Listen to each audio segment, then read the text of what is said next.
It was a real-life nightmare on Elm Street for Didi Oliveira. It's just a crazy story because it's almost Halloween. The Mission resident recently purchased this home on Elm, and workers were in the middle of making full renovations to the backyard when they hit something they couldn't move. They let my dad know first that they had found a box. And so my dad told him, okay, we'll get the box out later or move it so you can finish the work. But it wasn't a box. When Oliveira walked to her backyard and saw what was being dug up underneath here, she could not believe her eyes. An old rusted coffin almost 4 feet long. A coffin? Like, what do you mean you found a coffin? I can't even explain it. It was huge.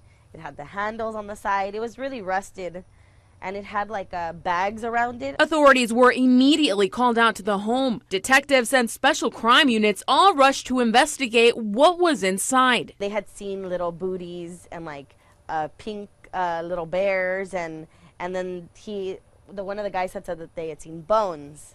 Oliveira was thinking the worst. My new neighbor told me that the only thing she remembers from years ago was that the people that used to live here had a funeral for a pet, but it was for a Cocker Spaniel, and those are pretty small dogs, and this was really big, so we were like, well, wait, the dog can't possibly be in that huge coffin. But Oliveira's neighbor was right. Canine bones were found inside the coffin along with pictures of a dog. It was buried next to a toolbox with cat bones inside. Thank God that it was a dog and not human remains. I think I would have gone crazy. Oliveira said the coffin and its contents were taken away by the city. She feels bad for the people who lost their pets and understands that some bury them in their own backyards. She just never imagined she would be unearthing one in hers.